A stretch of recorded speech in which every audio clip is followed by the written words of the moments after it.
शांति 6/6/2021 के अव्यक्त बाप दादा का रिवाइज है 14/1/88 के महावाक्यों में प्यारे बाप दादा ने कहा, ऊपर का मुख्य सार है उदासी आने का कारण। फिर बाबा ने विस्तार में कहा, आज बेहद के बड़े ते बड़े बाप, ऊंचे ते ऊंचे बनाने वाले बाप अपने चारों ओर के बच्चों में से विशेष आज्ञाकारी बच्चों को देख रहे हैं। आज्ञाकारी बच्चे तो सभी अपने को समझते हैं, लेकिन नंबरवार है, कोई सदा आज्ञाकारी, कोई आज्ञाकारी है, सदा नहीं है। आज्ञाकारी की लिस्ट में सभी बच्चे आ जाते हैं, लेकिन अंतर जरूर है। आज्ञा देने वाला बाप सभी बच्चों को एक ही समय पर एक ही आज्ञा देते हैं, अलग अलग भिन्न भिन्न आज्ञा भी नहीं देते हैं। फिर भी नंबरवार क्यों होते हैं? क्योंकि जो सदा हर संकल्प व हर कर्म करते बाप की आज्ञा का सहज ही स्मृति स्वरूप बनते, वह स्वयं ही हर संकल्प, बोल और कर्म में आज्ञा प्रमाण चलते, और जो स्मृति स्वरूप नहीं बनते उनको बार बार स्मृति लानी पड़ती है। कभी स्मृति के कारण आज्ञाकारी बन चलते और कभी चलने के बाद आज्ञा याद करते हैं, क्योंकि आज्ञा की स्मृति स्वरूप नहीं तो श्रेष्ठ कर्म का प्रत्यक्ष फल मिलता है। वह प्रत्यक्ष फल की अनुभूति न होने के कारण कर्म के बाद याद आता है कि यह रिजल्ट क्यों हुई। कर्म के बाद चेक करते तो समझते हैं जैसे बाप की आज्ञा उस प्रमाण न चलने के कारण जो प्रत्यक्ष फल अनुभव हो वह नहीं हुआ। इसको कहते हैं आज्ञा की स्मृति स्वरूप नहीं। लेकिन कर्म के फल को देखकर स्मृति आई तो नंबर 1 सहज स्वतः ही स्मृति स्वरूप आज्ञाकारी, और दूसरा नंबर है कभी स्मृति से कर्म करने वाले और कभी कर्म के बाद स्मृति में आने वाले। तीसरे नंबर की तो बात ही छोड़ दो। 2 मालाएं हैं, पहली छोटी माला, दूसरी बड़ी माला, तीसरी की तो माला ही नहीं है, इसलिए 2 की बात कर रहे हैं बाप दादा। आज्ञाकारी नंबर 1 सदा अमृत वेले से रात तक सारे दिन की दिनचर्या के हर कर्म में आज्ञा प्रमाण चलने के कारण हर कर्म में मेहनत नहीं अनुभव करते, लेकिन आज्ञाकारी बनने का विशेष फल बाप के आशीर्वाद की अनुभूति करते, क्योंकि आज्ञाकारी बच्चे के ऊपर हर कदम में बाप दादा की दिल की दुआएं साथ है। इसलिए दिल की दुआओं के कारण हर कर्म फलदायी होता है, क्योंकि बीज है, बीज से जो प्राप्ति होती है वह फल। तो नंबर 1 आज्ञाकारी आत्मा का हर कर्म बीज रूप शक्तिशाली होने के कारण हर कर्म का फल अर्थात संतुष्टता और सफलता प्राप्त होती है। संतुष्टता अपने आप से भी होती है और कर्म करने की रिजल्ट से भी होती है, और अन्य आत्माओं के संबंध संपर्क से भी होती है। नंबर 1 आज्ञाकारी आत्माओं के 3 ही प्रकार की संतुष्टता सदा अनुभव होती है। कई बार कई बच्चे अपने कर्म से संतुष्ट होते हैं कि मैंने बहुत अच्छा विधि पूर्वक कर्म किया, लेकिन वह कहाँ सफलता रूपी फल जितना स्वयं समझते हैं उतना दिखाई नहीं देता है, और कहाँ फिर स्वयं भी संतुष्ट और फल में भी संतुष्ट, लेकिन संबंध संपर्क में संतुष्टता नहीं होती है। तो इसका नंबर 1 आज्ञाकारी नहीं कहेंगे हैं इसको। नंबर 1 आज्ञाकारी ही तीनों बातों में संतुष्टता अनुभव करेगा। वर्तमान समय के प्रमाण कई श्रेष्ठ आज्ञाकारी बच्चों द्वारा कभी कभी कोई आत्माएं अपने को संतुष्ट भी अनुभव करती है, और आप सोचेंगे ऐसा तो कोई नहीं है जिससे कि सभी संतुष्ट हो, कोई न कोई असंतुष्ट हो भी जाते हैं, लेकिन वह कई कारण होते हैं। अपने कारण को न जानने के कारण मिसअंडरस्टैंड अर्थात गलतफहमी कर देते हैं। दूसरी बात, अपनी बुद्धि प्रमाण बड़ों को चाहना इच्छा अनुसार रखते हैं।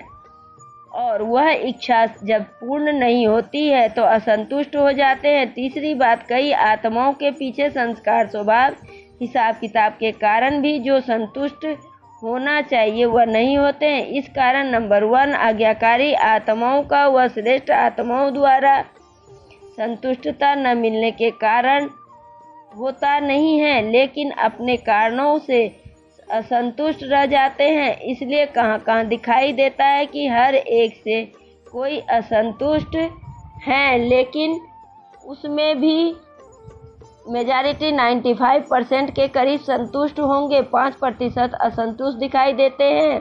तो नंबर 1, आज्ञाकारी बच्चे मेजॉरिटी तीनों ही रूप में संतुष्ट अनुभव करेंगे और सदा ही आज्ञाकारी परमान श्रेष्ठ कर्म होने के कारण हर कर्म करने के बाद संतुष्ट होने के कारण कर्म बार बार बुद्धि में मन को विचलित नहीं करेगा कि ठीक किया व नहीं किया। सेकेंड नंबर वाले को कर्म करने के बाद कई बार मन में संकल्प चलता है कि पता नहीं ठीक किया व नहीं किया, जिसको आप अपनी भाषा में कहते हो मन खाता है कि ठीक नहीं किया। नंबर 1, आज्ञाकारी आत्मा कभी भी मन नहीं खाता है। आज्ञा प्रमाण चलने के कारण वह सदा हल्के रहते हैं, क्योंकि कर्म के बंधन का बोझ नहीं है। पहले भी सुनाया था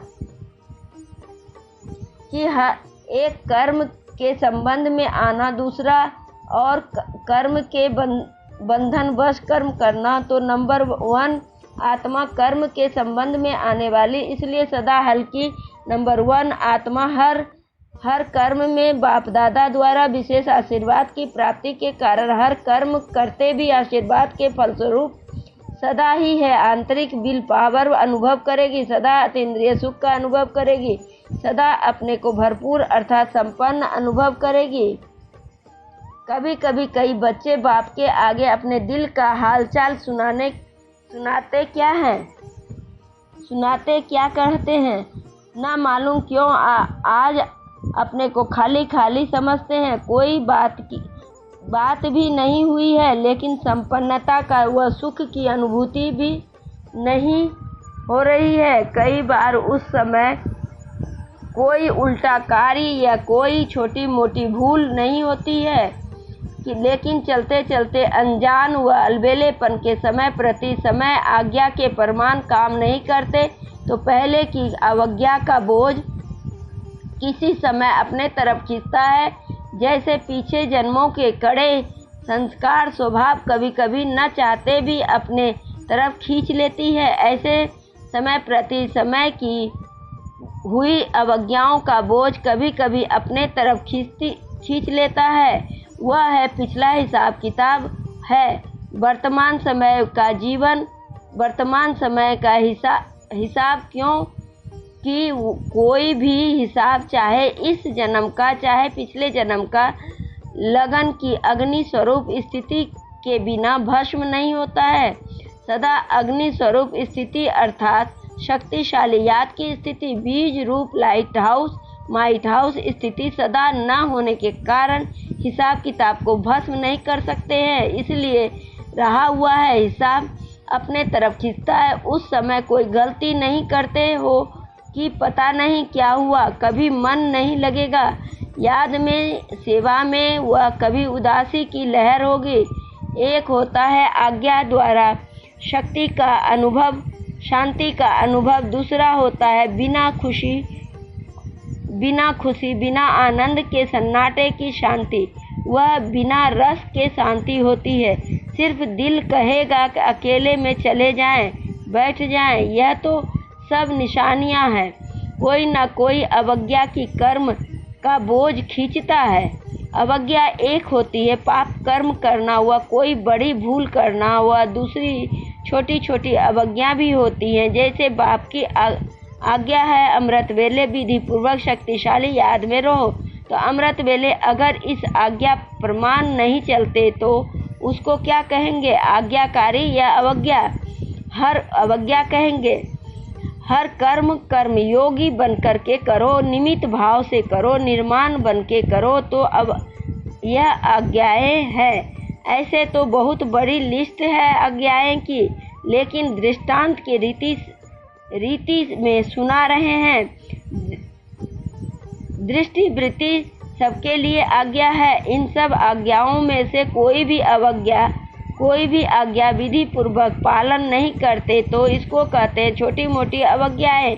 यह है खाता अगर जमा होता रहता तो जरूर अपनी तरफ खींचेगा ना, इसलिए कहते हैं कि जितना होना चाहिए उतना नहीं होता है। जब पूछते हैं ठीक चल रहे हो तो सब कहेंगे हाँ, और कहते हैं कि जितना होना चाहिए उतना न है तो फिर सोचते हैं इतने इशारे मिलते हैं नॉलेज होते हुए भी फिर भी जितना होना चाहिए उतना नहीं होता है। कारण पिछला व वर्तमान बोझ डबल लाइट बनने नहीं देता है। कभी डबल लाइट बन जाते हैं, कभी बोझ नीचे ले आता है। सदा अतीन्द्रिय सुख और खुशी शांति और स्थिति अनुभव नहीं करते हैं।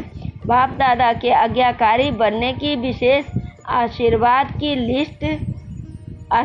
की लिफ्ट के प्राप्ति की अनुभूति नहीं होती है। इसलिए किस समय सहज होता है, किस समय मेहनत लगती है। नंबर 1 आज्ञाकारी विशेषताएं स्पष्ट सुनी। बाकी नंबर 1, 2 कौन हुआ जिसमें इन विशेषताओं की कमी है, वह नंबर 1, 2 और दूसरे नंबर माला के हो गए तो पहले माला में आना है। यह मुश्किल कुछ भी नहीं है।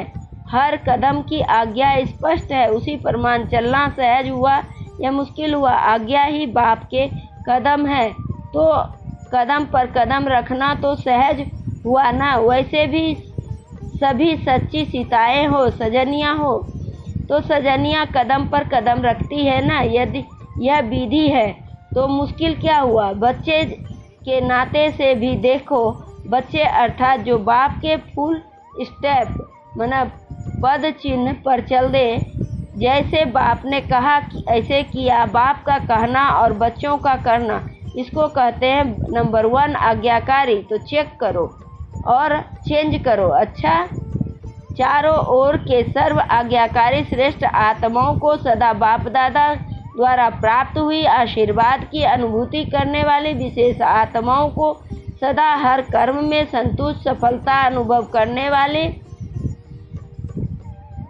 करने वाली महान आत्माओं को सदा कदम पर कदम रखने वाली आज्ञाकारी बच्चों को बाप दादा का याद प्यार और नमस्ते नमस्ते। सदा रहो हंसते, बन जाओ फरिश्ते, चलते रहो परमधाम के रास्ते। शुक्रिया बाबा, पद्मा पदम शुक्रिया बाबा। वरदान में बाबा ने कहा थकी हुई या तड़पती हुई आत्माओं को सिद्धि देने वाले सुखदायी खिदमतगार भव। थकी हुई तड़पती हुई आत्माओं को सिद्धि देने वाले सुखदायी खिदमतगार भव। आत्माओं स्पष्टीकरण में बाबा ने कहा आत्माओं की बहुत समय से इच्छा व आशा है कि निर्वाण व मुक्ति धाम में जाने की। इसके लिए ही अनेक जन्मों से अनेक प्रकार की साधना करते करते थक चुकी है। अभी हर एक की सिद्धि चाहते हैं, न कि साधना। सिद्धि अर्थात सद्गति। तो ऐसे तड़पती हुई थकी हुई प्यासी आत्माओं की प्यास बुझाने के लिए आप श्रेष्ठ आत्माओं अपने साइलेंस की शक्ति व सर्व शक्तियों से सेकंड में सिद्धि दो, तब कहेंगे सुखदायी खिदमतगार। स्लोगन में बाबा ने कहा कमजोर संस्कार ही माया के आने का चोर गेट है। अब यह गेट बंद करो। कमजोर संस्कार ही माया के आने का चोर गेट है। अब यह गेट बंद करो। ओम शांति, ओम शांति।